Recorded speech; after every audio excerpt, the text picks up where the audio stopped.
All right, we're going live here in the groups. Just got to finish getting live in the rest of the places. So if you got any questions for me today, make sure you put them in the comments so that I can answer those for you, and we can provide some real value, some real time value. Whatever you're struggling with in your business, make sure you throw them in the comments, and we'll be able to answer those for you. So give me 1 second here as I finish getting set up on my live stream, and then we can rock and roll with this. So I'm excited to talk to you guys today. I see a couple people jumping on here. Again, if you're just joining, make sure you put your comments in the your questions in the comments. That way I can answer them for you. And if you're joining me live on Facebook, make sure you approve there's a link right above this video. If you approve that link, it allows me to see your name because I'm using a third-party software. Otherwise, I won't know who's asking the questions. So if you guys are joining me, make sure you do that so that I can see your questions. So we're about to go live here on TikTok as well simultaneously. We're doing the multi-fist action live. So I appreciate you all jumping on here.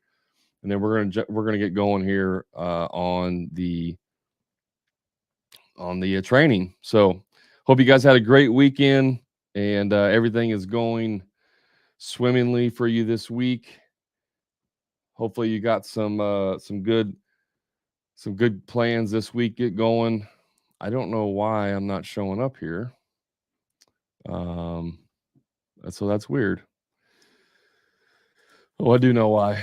So one thing I wanted to talk about real quick is some marketing stuff, because I had a video that I posted the other day, and got some feedback on it. And that was one of the tips that I posted was using door hangers. If you're doing a job for a client and you go to you're in a neighborhood and you're going to have equipment and all this stuff everywhere, take a door hanger. I don't have one here in front of me, otherwise I'd show it to you. But take a door hanger that essentially says, "Please excuse our mess as we're, working on your neighbor's house," or something to that effect, right?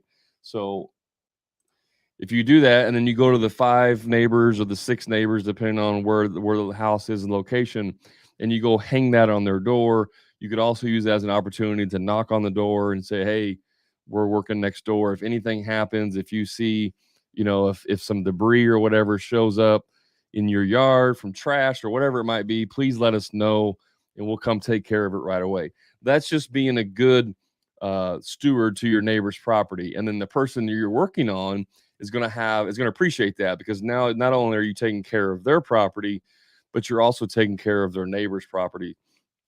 And that's how you build value for your client, which in turn can build value for you, and then also potentially get more clients in the future.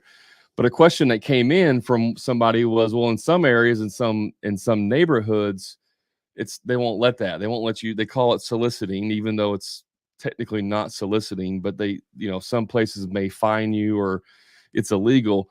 You can use a third-party product like SendJim. Now, I think they've changed the name of the overall platform, but if you search for SendJim, JIM, on Google, you'll find it, whatever the new name is. And what you can do is targeted direct mail pieces. So same scenario, you're working on a house in a neighborhood, you can go to SendJim, and if you know the address of where you're working at, you can punch that into the system, and then you can pick if it's one house, one street, the whole neighborhood, whatever, and you can just send a postcard to that, one house, 5 houses, the street, the neighborhood, however much you want to cover, and that's targeted direct mail marketing. That's the same thing. Now, the likelihood of them maybe looking at it may not be as high, because, having a door hanger, someone physically has to take it and look at it. But you can do it with direct mail if you're in an area where it's illegal to, maybe put door hangers on or talk to the neighbors. Austin, what's going on, man? Thanks for jumping on here. So yeah, that's just some tips on the door hanger side as far as doing the marketing.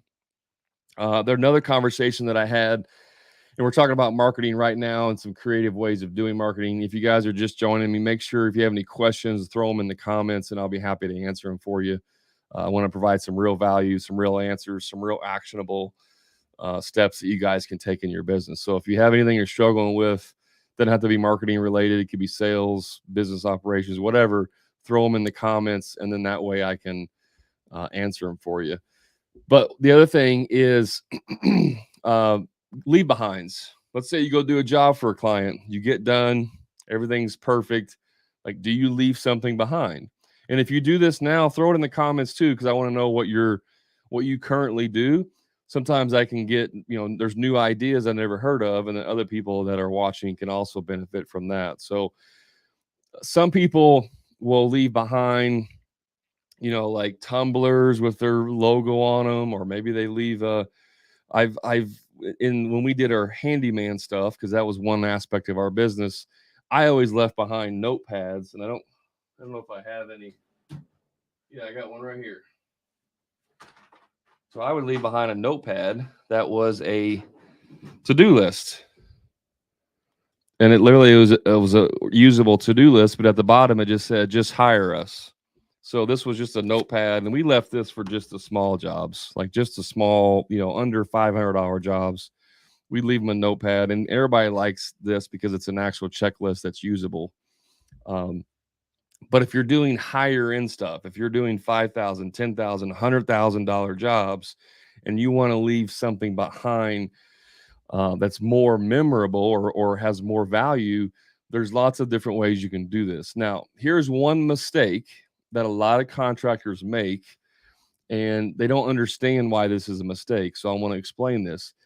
If you leave something behind for your client, let's say it's a tumbler or it's a hat or something like that, that has your branding on it, that does not provide value to your client. That provides value to yourself. In other words, it's an egocentric uh, positioning of, look, hey, I just provided you with this great, this great job. You just paid us a crap ton of money.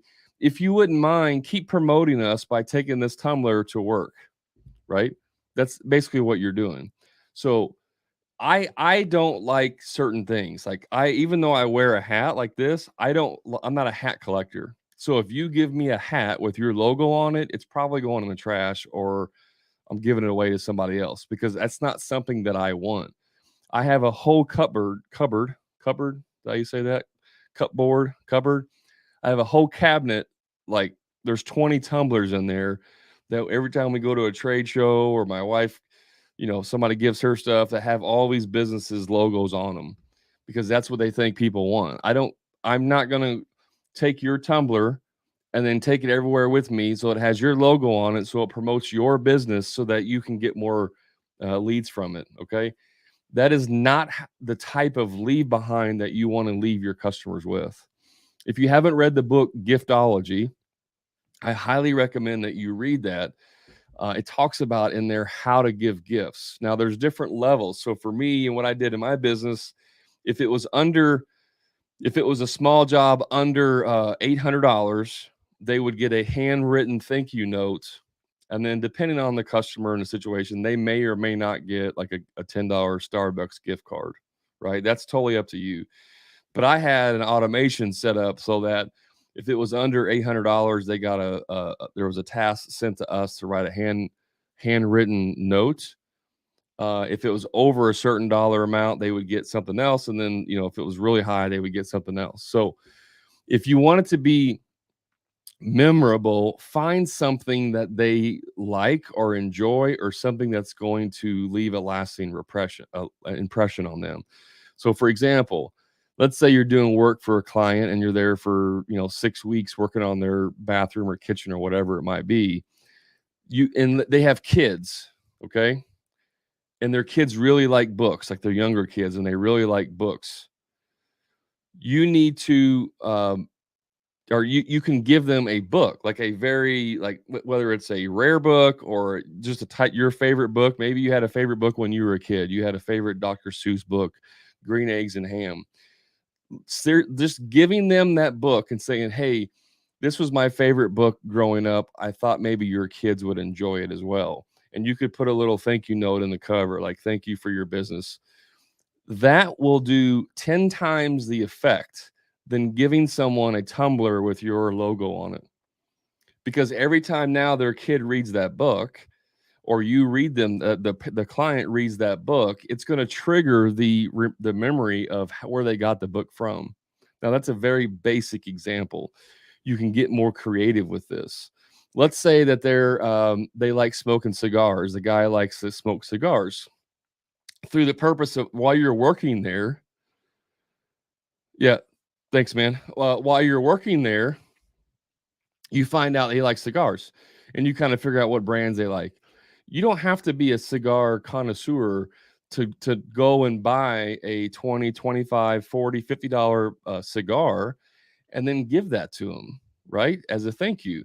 Or maybe he's not really a serious cigar guy. He's just getting started. You could go buy them a $50, $75, depending on the size of the project. Obviously, if you're only doing like a $1,000 project, you're not going to go spend $100 on them. But if you're doing a $50,000 project for somebody, you should have $100 or so dollars set aside for a thank you. Go buy them a humidor.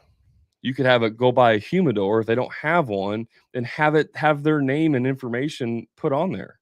Again, there should not be anything about your business on this. It's about them. So if you give them a humidor with a plaque that says, John Smith, and whatever year, or however you want to do that, you don't think that that's going to be a gift that they're going to love? And now they're going to use that humidor and they're going to put it on their desk or wherever. And every time they get in there, they're going to think about you because you gave them that gift. Their friends are going to come over and, hey, man, that's a nice humidor. Where'd you get that from? Oh, actually, my contractor got it for me. What? Head explode. Your contractor. That is how you leave gifts that keep on giving. A freaking tumbler with your logo on there ain't going to do shit. They're going to look at, oh, that's great. Throw it away. This is how you get creative, guys, if you want to stay in the game long term. Yeah, Ballboy joins. He gives a $300 to $500 bottle of wine. That's perfect. He's doing high-end custom homes. I mean, he's doing, $1 million plus custom built homes. So he has that budget in his work, in his bid to pay for that stuff. Now, you're not going to tell them. Obviously, you're not telling your clients like, hey, a portion of your estimate actually is for me to buy you a gift. But that's what you're doing. And you can consider this as marketing budget. So those are great ideas. Another one that I like to do, this is what I personally like to do for the higher dollar amounts, is I would find out, I typically would do cookies, but if maybe they don't like cookies, maybe they like fruits or whatever type of food basket, right? Whether it's cookies, fruits, or whatever, you send that to the client's work. So let's say there's a husband and wife, and you would send 2 baskets. Maybe I would send cookies to the husband because he's a man and all men love cookies. I'd send the cookie basket to his work, and I'd send the fruit basket to his wife's work. Now, why would I do this? Because they're going to receive the baskets at work where all their coworkers are going to see that and be like, hey, who sent you a cookie basket? Who sent you a fruit basket? And what are they going to say? Actually, my contractor did. What? Your contractor sent you a fruit basket? Guys, that's how you can manipulate using gifts to get more customers down the line, right? Because they're going to remember that stuff. Don't make it about you, make it about them. And the more personalized that you can make it, the better it is. My wife, here to troll. That's a perfect name, by the way. My wife cheated on me with our contractor, and he hasn't completed fixing our shower. What should I do? I'd probably fire your contractor and go seek some counseling. That's what I'd do. Let me look at some of these comments here. I know there was a few of them that came in. Is this lunch talk? I don't know what you mean by that. Tell us something else. Sonny says pins and a Rolex. I mean, if it's a nice pin and that's what they like, go for it. A Rolex could be awesome if you're doing, real big dollar stuff. I think that was it. I don't see any other comments on the Facebook. So All right, so let's keep going with some other things in regards to marketing. Marketing is anything, really anything that you do to advertise your business. Now, if you guys don't know the difference between marketing and advertising, advertising is the physical thing that you buy to do the marketing. So if you buy a radio spot, that's advertising. But marketing in general is in anything that you do to advertise your business, right? So that can be vehicle wraps, it can be your website, it can be your Google listing, can be, hats, uniforms, shirts, anything, Facebook posts, all that stuff it's considered marketing. And when it comes to marketing, you have there's a certain lifespan of certain types of marketing, and they have what's called there's things called advertising fatigue, right? So if you have a billboard, let's just say you want to get a billboard and you create a design, doesn't matter what it is, and you throw a billboard up on the main highway. And usually billboards are like 6 month or 1 year contracts. That's fine to do that for, the 6 months or the 1 year contract. But what happens is people driving down the road after they've seen that sign, 5, 10, 20 times, if it's local, their brain starts to forget about it. Okay. So you actually the copy or the design of that ad is no longer working. So you have to change it up. So just because you have, let's say you run a billboard and you get a lot of calls from it. You get, 10 calls a month from that billboard and it's working great. But then after about 7, 8 months, you stop getting calls from the billboard. Now I'm just making this stuff up. I don't have like statistics to show you this, but if it's starting to dwindle, you may need to change the actual billboard design because it's fresh, right? You driving on the road and you're like, oh wait, that's different. It can be the same company, but it's a different design. That's with anything. Facebook post, TikTok videos. If you're doing the same thing over and over and over again, it starts to fatigue. That's why trends in marketing and advertising, if someone comes out and says, hey, this new trend is working, then all of a sudden, all of the marketers will start using this trend. It happens on TikTok. That's why there's so many different viral sounds, songs, music, because a new song comes out, 10 million TikTokers use that song. Every post you're scrolling, it's that same song, and you're like, oh, I'm so sick and tired of hearing this song. I hear it every single post. That's fatigue, right? That's advertising or marketing fatigue. So you have to look at opportunities of changing. What you can do is cycle that stuff. So if that billboard worked for 8 months, you take it down, replace it with a different one, and then maybe a year later or 2 years later, you throw that other one back up there. Those are just ideas. But you have to keep in mind that sometimes things, just because something worked today, doesn't mean it's going to work a year from now to 5 years from now. So you constantly have to be checking what's working in your marketing. And the only way you can do that is by tracking. So the most important question you should ask every single lead is, how did you find out about us? You need to find out how they found out about you, because you need to know what's working. It's not about what your feeling is or what your gut tells you. It's no, what's the real data behind what's working? Just because you think Facebook's working doesn't mean that it actually is. And a lot of times, people will say, oh, I get a lot of business from word of mouth. And that may be true. But if you look at their numbers and you actually look at every one of their leads, the reality is they actually get most of their leads from Google, from search results, SEO. They go online and they search for, contractor near me, and they find your business, and then they call you. That's where a lot of business comes from. But you're thinking it's referral, because the people that search online don't say, oh, I found you online. You're only hearing like 3 out of 5 people or 3 out of 6 people saying, oh, I got your name and number from so and so.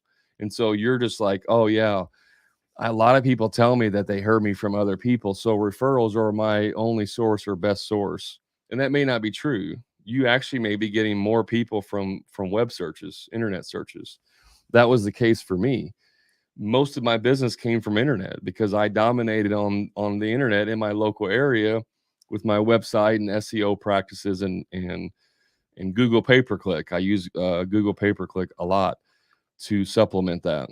So yeah, referrals are great, but that may not be the main source. And if you're not tracking that information, then you'll never know. You'll just be pissing in the wind. So you may be paying $1,200 a month for that billboard on the highway that doesn't generate any leads whatsoever. A lot of that stuff too. I use billboards. I'm not a huge fan of billboards. They can be effective and they do work. I have one of my clients uses billboards in his area and he gets a lot of business from it. But it's can be different for everyone. It's different for your demographic, your lead source, and all that stuff. So you really have to test that to find out. Don't trust just because the billboard company tells you that you're going to get 100,000 vehicles a month drive by this location and all this stuff. Those are just manipulated stats, and they may be real stats, but that doesn't mean it's going to transfer over to you, right? So you have to test and trust and not test. You have to test and evaluate this stuff to see what's working, so you can keep going forward. For many years, I would do like local golf magazines. We have a fairly prestigious golf community. There's a golf course here that's on the um, I don't know what they call it. It's not the PGA Tour, but it's the one underneath it, the minors, if you want to call it that. They play here. The minors play at this golf course in my town, and it's a golf course in a community. It's a really high end community, and they'll throw out a magazine. It's like, oh, this goes to all of our houses, and it's all the golf community, and put your ads in there. And I've done those, like several of those, and they're like $500 a year or something like that. Never got a single phone call, not a mention, nothing from any of that print media that I did. And I probably spent a few $1,000s on print media like that. Never got a single phone call from it. So if you don't track that stuff, you won't know that it's a waste of money. So I never, after a couple of years of doing that, I never advertised in print media again. A lot of that stuff are they're not scams. I mean, they're pretty not legitimate stuff, but it's a scam in the sense of advertising because it doesn't work. People don't look at that stuff. Newspapers, it just depends. Like, you have to test this stuff. Yeah, I mean, you really have to test it to see what works. Marketing is about trying, testing, and then evaluating, and then making changes. That's all it is. There's no like, oh, if you do these three things, if you run, a radio advertisement and a TV advertisement, and then you put it in the newspaper, you're going to get X amount of results. That doesn't exist. So they can tell you, they can tell you all this stuff. Here's the thing: I've never had a single salesman, not one salesman of any particular media, whether it's newspaper, TV, radio, billboards. I've never had one single salesman tell me that the product they're selling wasn't the best. Not one. No one's ever said, well, we sell TV, but really, honestly, radio is better. Like, radio would probably be number one and we're number two. I've never had a single salesman tell me that. Now, how is that possible? How can that even be possible that every single media is the best? It's because they're full of crap. It's a sales tactic, right? And the thing is, you have to test it. It can be the best if you do it right. A lot of that stuff is copy. And if you don't know what copywriting, a lot of it is just copywriting. It's the actual creative, the visual part of it. Um, Gary Vaynerchuk, I follow him. I love Gary Vaynerchuk. And my favorite quote from Gary is in regards to marketing.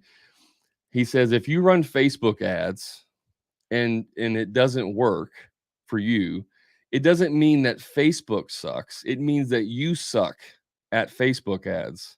And that's true because you can have success in every single medium. So you can have success with billboards, you can have success with radio, with TV, with newspaper, with Facebook, with TikTok. You can have success with every single platform out there, but you have to know how to use that platform. And just because you do a post on Facebook and it does really well does not mean that same post is going to do really well on Instagram or on TikTok. So you have to understand what works for what medium, what advertising medium that you're using. The stuff that I do on TikTok is not the same stuff that I do on Facebook and Instagram.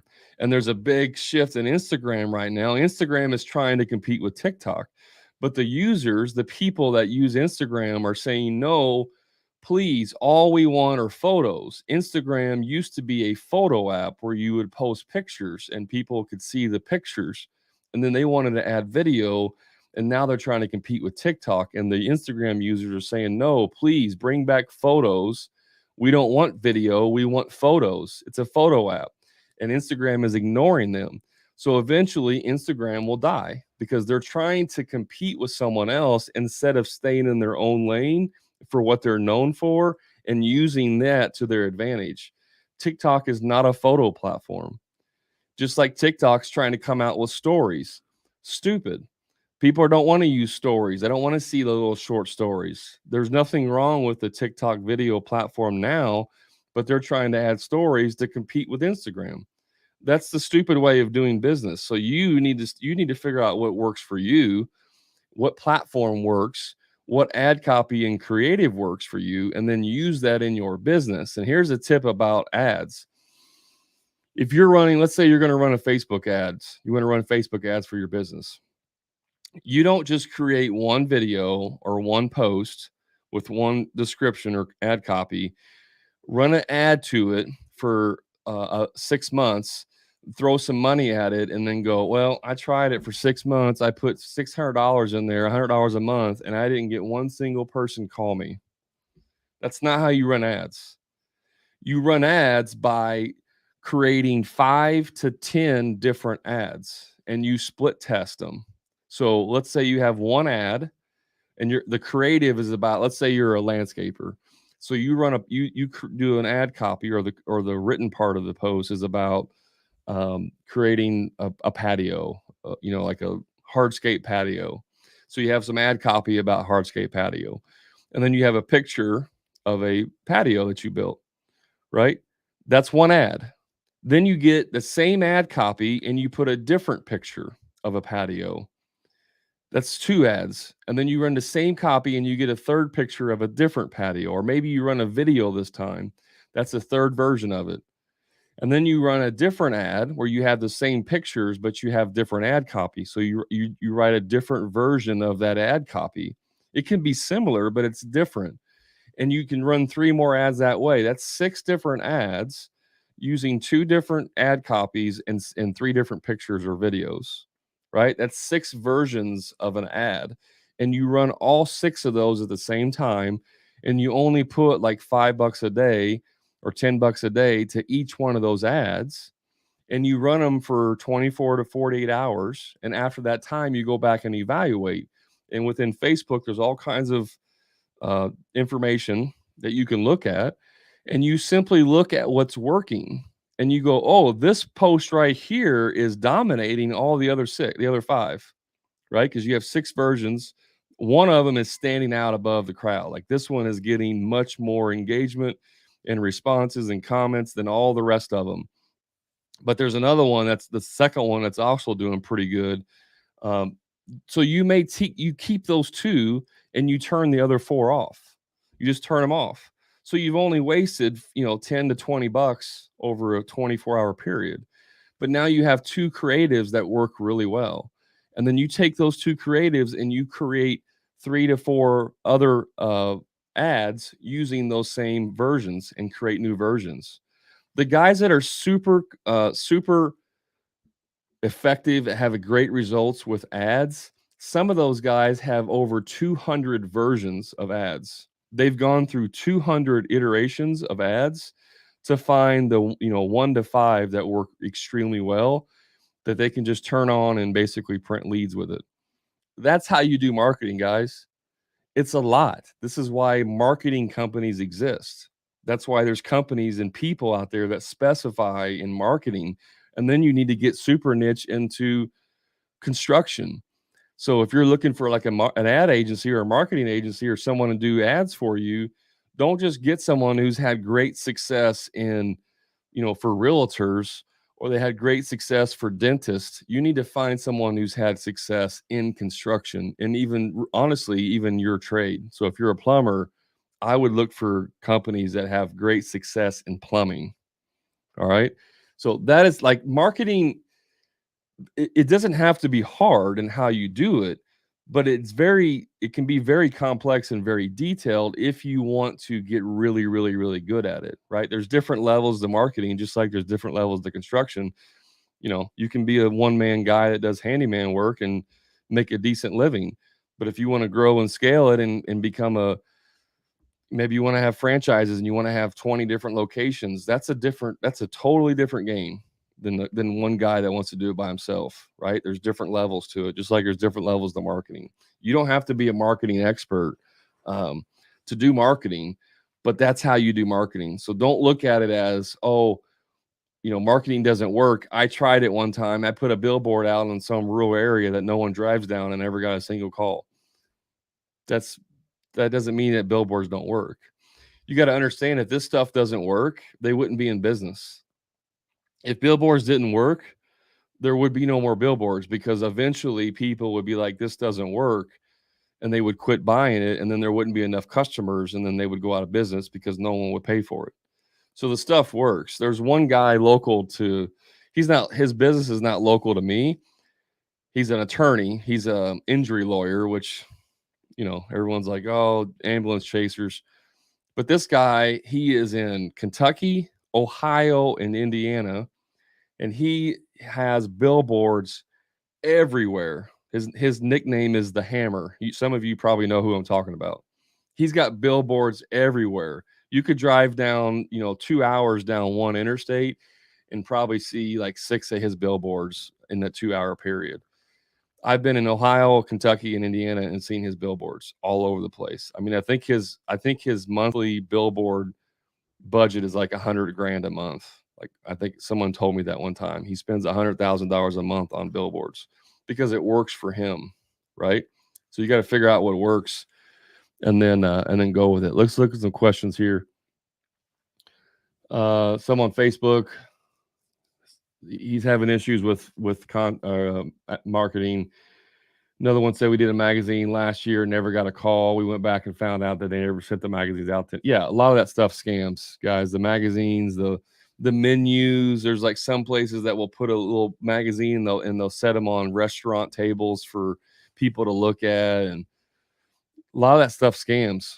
If they don't produce a certain number of like advertising dollars, then they don't even produce the magazine, and you still pay for it. A lot of them will have like 6 months to a year lead time. So you may like do an ad today, and they're not even going to produce the magazine for a year, and by then you've already forgot about it. So, and some other people are just saying that. So we also got. Let's go back and look at some of these questions here.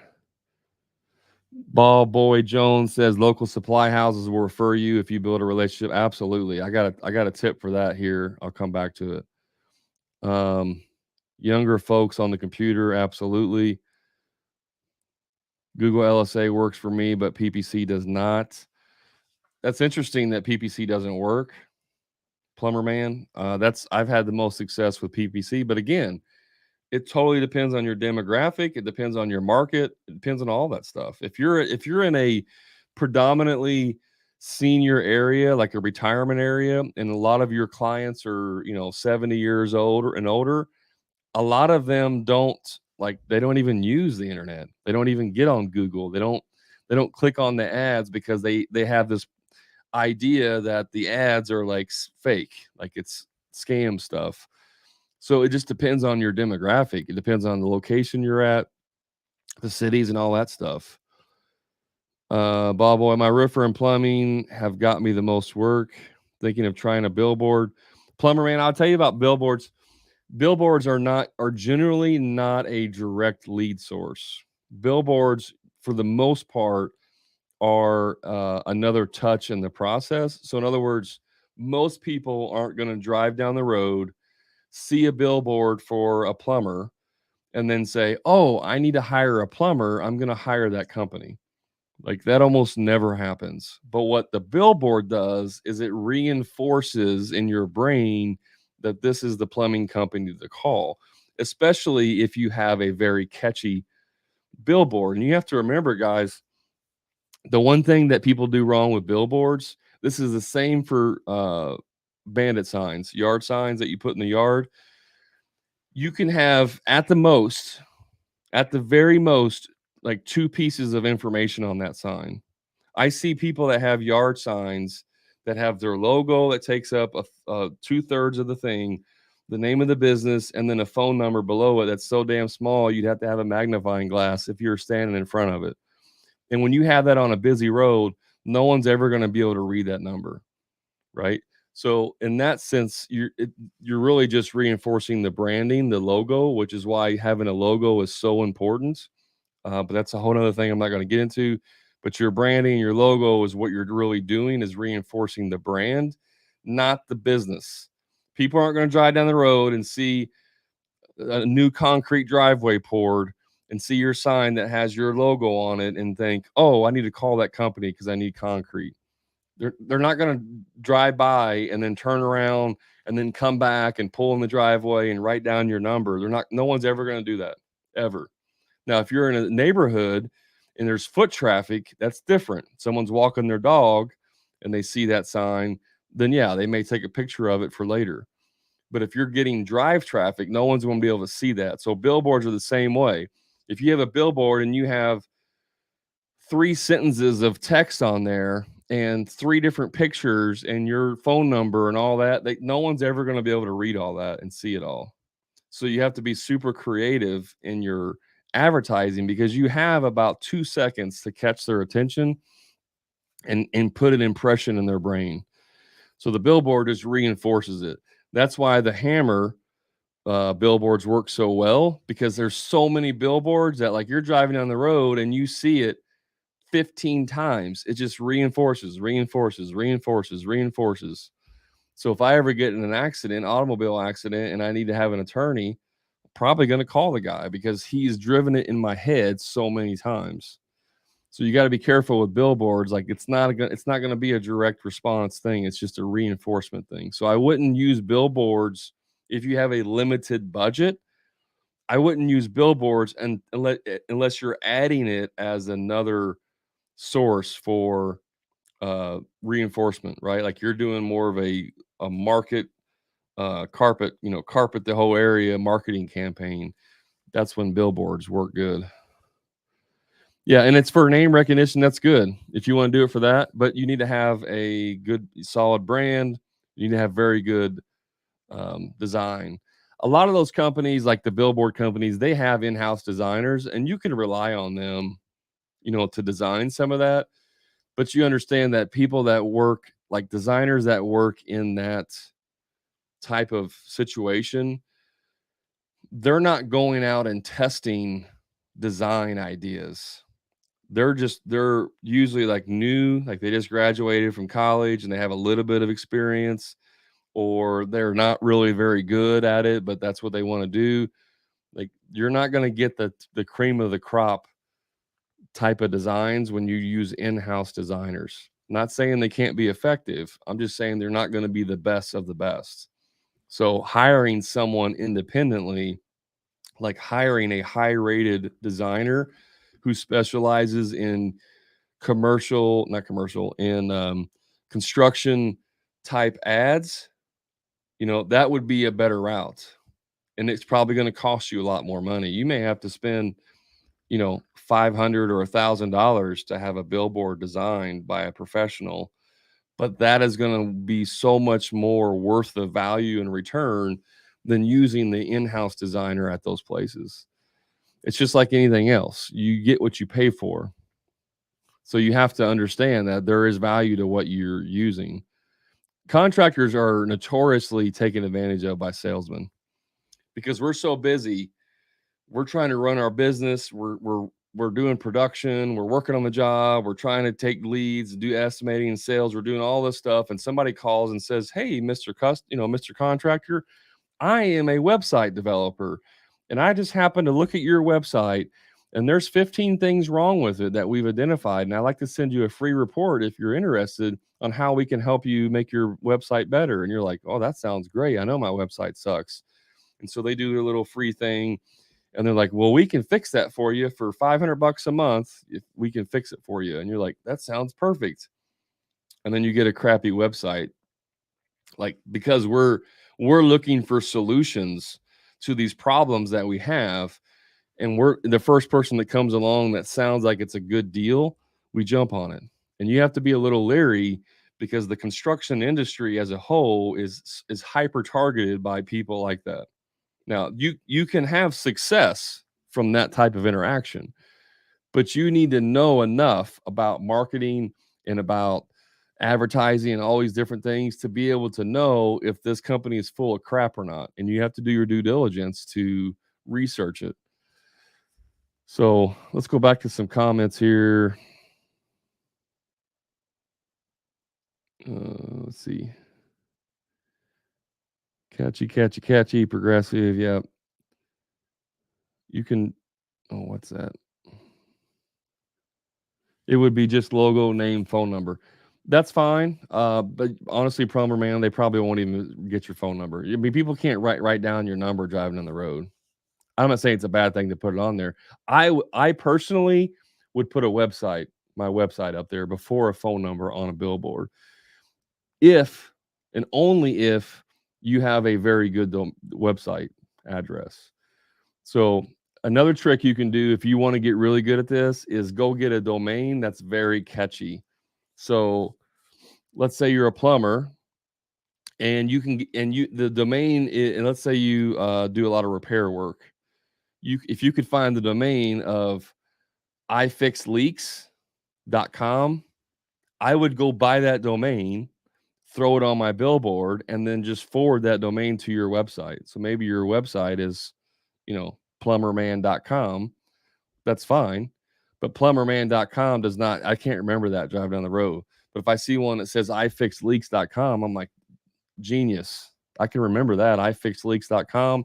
I go home, or when I stop, I write it down. I go home and I get on the computer, ifixleaks.com, boom, takes you to their website. You can buy domains and just forward them to your website, guys. So it's like a vanity number. It's the old 1-800 numbers. They used to be back in the day, it was 1-800, stop leaks or whatever, if it works out. But there's only so many vanity numbers available. So that was before websites. So now you can do it with website domains. So if you put on your website, if you have a billboard and it's, 862-349-2982, nobody's going to freaking remember that. They're not going to drive by. They're not going to stop. They're not going to write it down. But if you got a website domain, ifixleaks.com, I can remember that.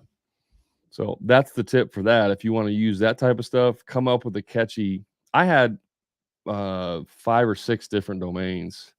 I would also buy out competitor domains. This is just an arbitrage method. I would find like my city, my trade. Like say you're a roofer, right? And you live in Toledo. I'd buy ToledoRoofing.com, RoofingToledo.com. All these different variations of the domain, like in my city, I would buy them all and then just forward them to my main website. That in like in neighboring cities, like maybe there's a little suburb outside.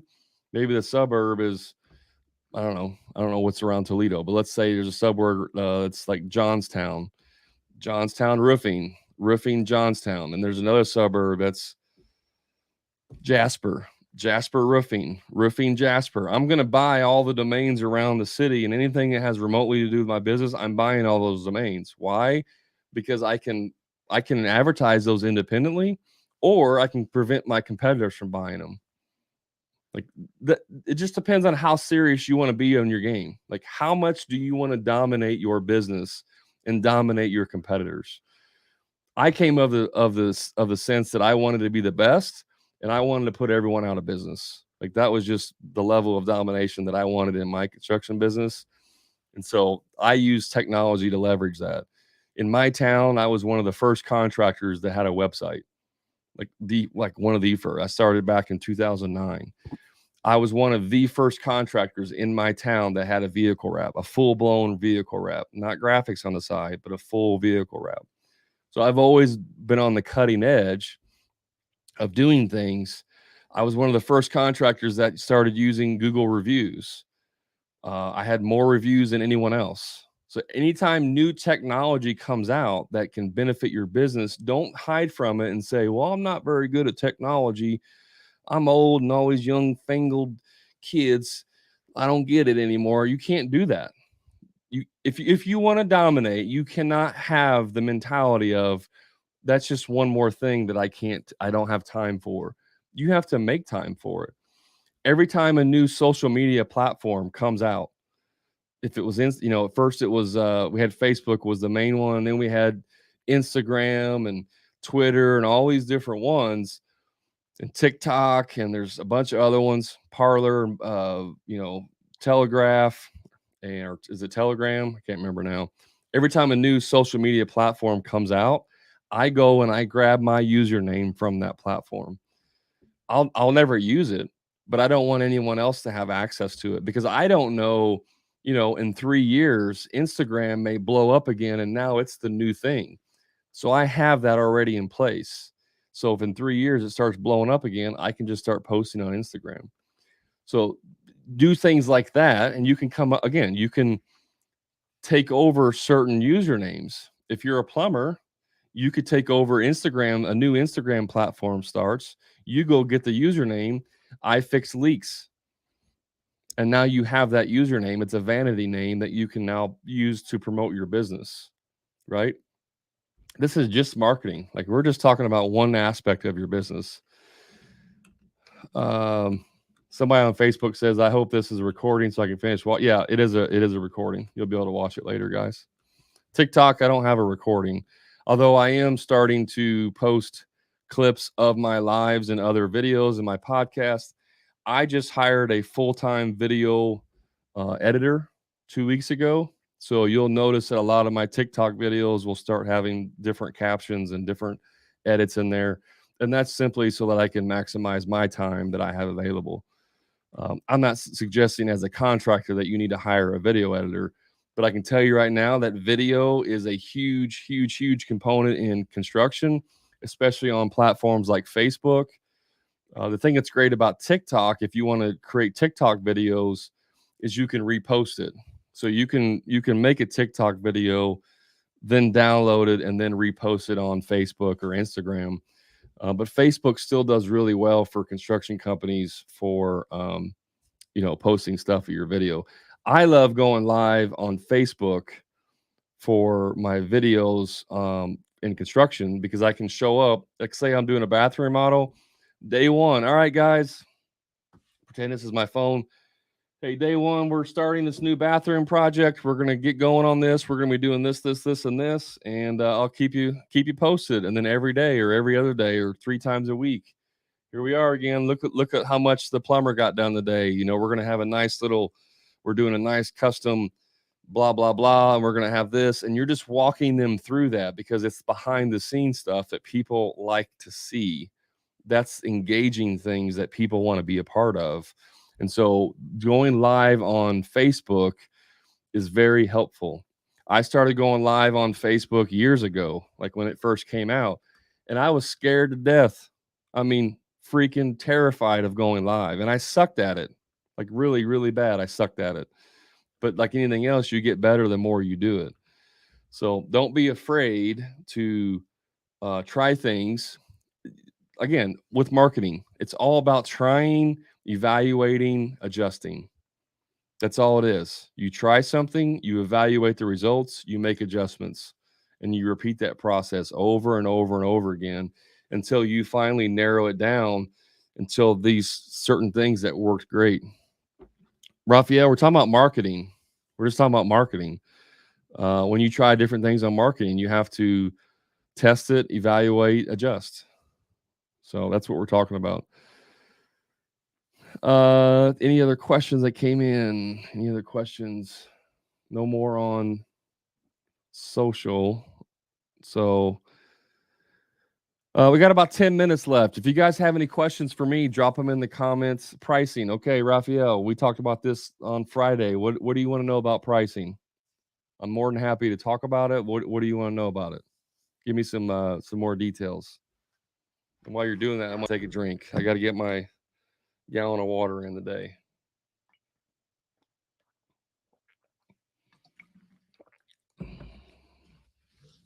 While we're waiting for Raphael, bro, you asked that same question on Friday. We talked about that. How do you price out a job? Like I'll talk about it again, but you asked the same question and I answered it.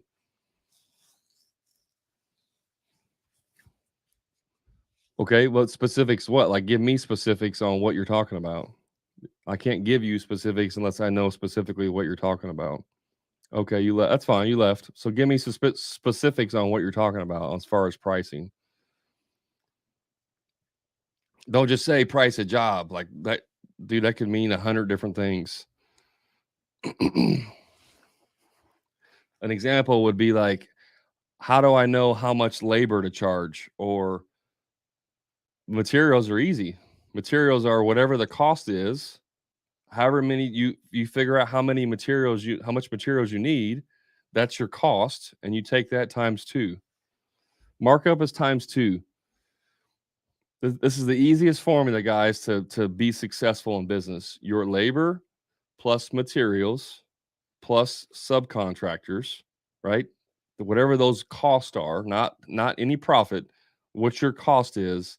You take all 2 or all 3 or all one of those, depending on which ones you have, and you take that number times 2. That's your markup. 100% markup on all 3 of those. If you have a $50,000 in material and you have $25,000 in labor, that's $75,000. You take that times 2. That means you're selling that job for $150,000. And some of you just crapped your pants when I told you that. That is what it takes to be extremely successful in construction. This 20% markup, 15% markup, cost plus 15%, cost plus 20%. That's how you stay broke in business. Plumber man, business address location in regards to Google and marketing. It depends on if you have a physical location. If you have a physical location, put that in Google. If you don't, you can do areas. You don't have to have a physical location. There are some challenges if you're like, I live in a small suburb, and my shop and my office is in a small suburb of the main city. And so I'm always number 1 in the suburb, but I don't rank as high in the big city because I'm not physically located there. There are some tricks you can do, but Google is very wise to these, and if they find out that you're doing this, they'll ban your account. So it's usually not worth it. There's some things that you can do. I'm not an expert on Google. There's ways you can get around it. I know of companies that will like open up a PO box. There's I don't know if it's a UPS store or something, like you can get a PO box that doubles as an actual location. You can get shared spaces. So let's say you live in a small area and that's where your shop's at and your address, and you want to be in the main city. Don't do a PO box. No, you can't, Christella. You can't do a PO box. Get a shared what do they call it? A share space, or I forget what they call it. I think it's called a share space, where you like it's like almost like a community. Like there's a building, an office building, and you can have a desk, essentially have a desk in one room, and there may be 15 other people in that room. It's a shared office space, and you can get those for like $50 a month, $100 a month, or something like that, and they'll have a physical address. And so you can use that as a second location for your business, or you can use it as the main location if you know you're going to be there long term. The problem with setting that up as your permanent location is that you may stop doing it, and then all of your information is tied to that location. So I would probably set it up as a second location, I have one location in the small town and then a shared location in the big town. And that way you can start showing up local, um, on Google. So, but the PO box, they won't let you do that anymore. Google is wise to that because everyone under the sun tries these things, and once they find out you're doing it, they'll shut you down. So a lot of times it's not worth it. Jose says, "How do you deal with people asking price over the phone?" That I love giving price over the phone. That's what we teach actually, is to give price over the phone. So Jose, are you still on here? Because I want to have this conversation with you. Yeah, plumber. Yeah, have a tiny office to have. Yeah, that's again shared locations. You can go find them. Every city, almost every city has them. They call them like co spaces or co work spaces or shared spaces or something like that. So Jose, what type of work do you do?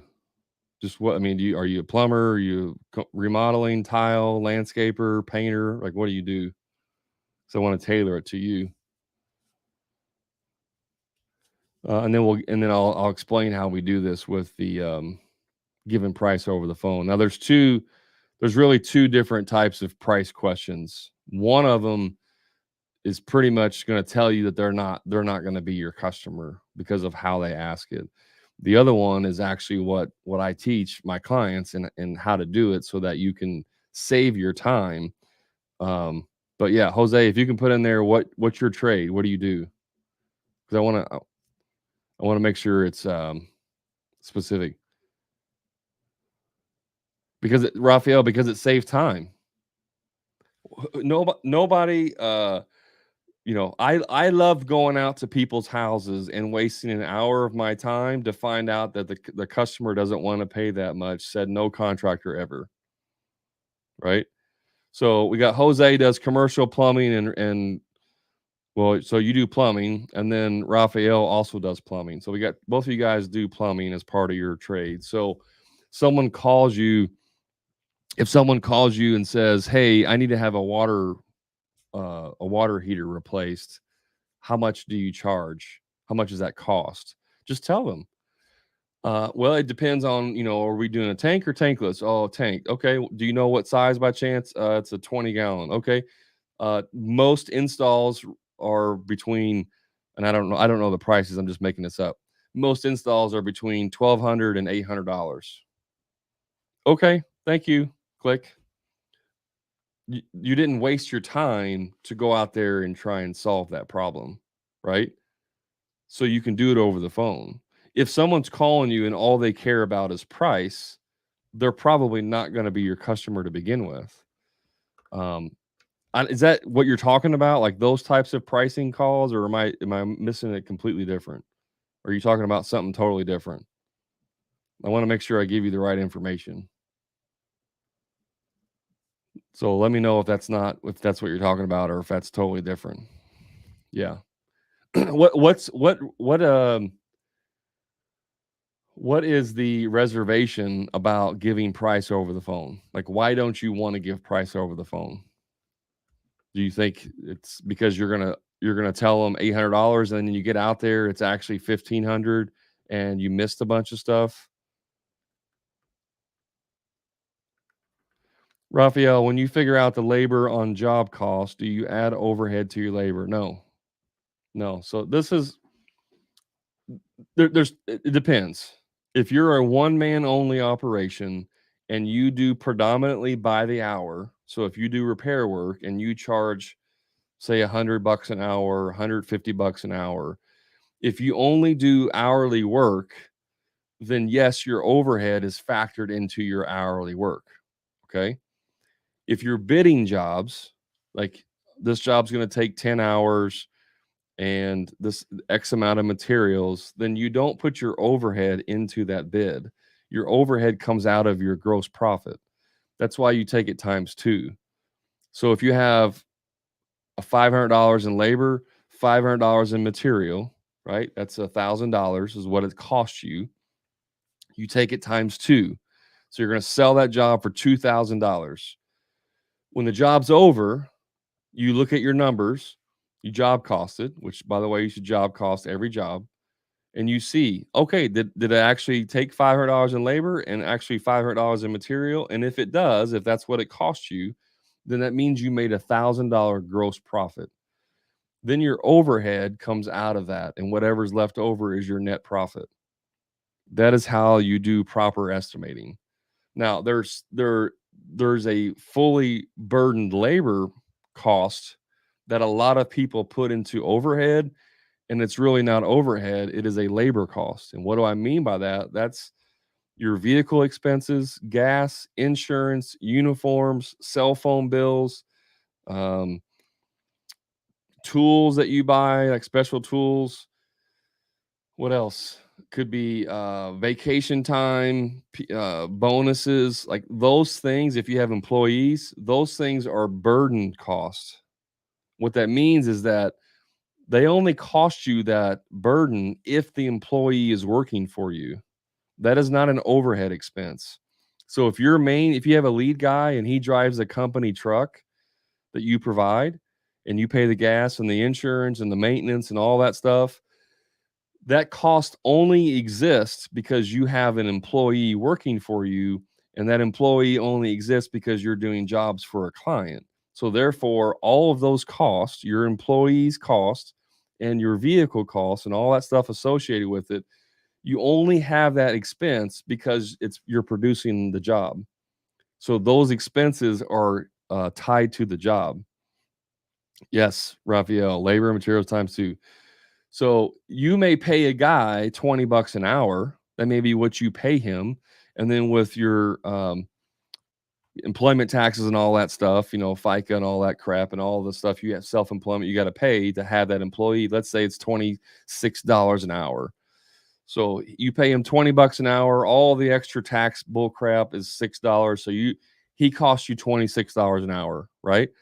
That doesn't include the vehicle, the insurance, and all that stuff. So then you break it out and it's the easy way to do it. You just take your costs by the year and divide it out into an hourly rate. And so if if your vehicle, if you pay $500 a month for your vehicle, that's $6,000 a year, right? And you take that and divide it out and you figure out how many hours your guys work, and you'll come up with $1 cost per hour. So I don't know off the top of my head, but let's say it ends up being $1.50 an hour to have the vehicle, right? And then you had gas and insurance, and that ends up adding another $2. So now you're at $3.50, and then you add some other stuff and blah blah blah. And let's say you end up having another $10 worth of expenses per hour to have that employee do your job. Well, he's at 26. You add $10 on top of that. Now your employee is costing you 36 an hour. Okay. That's what you take. And if you think the job's going to take 10 hours, you take 10 times 36, $360. Take that times 2. And that's what your labor, that's how you would bid that. Raphael, you say I know my hourly cost. I would bet about $50 you don't know your true hourly cost. You don't know every single cost that you have, because most contractors don't know what that is.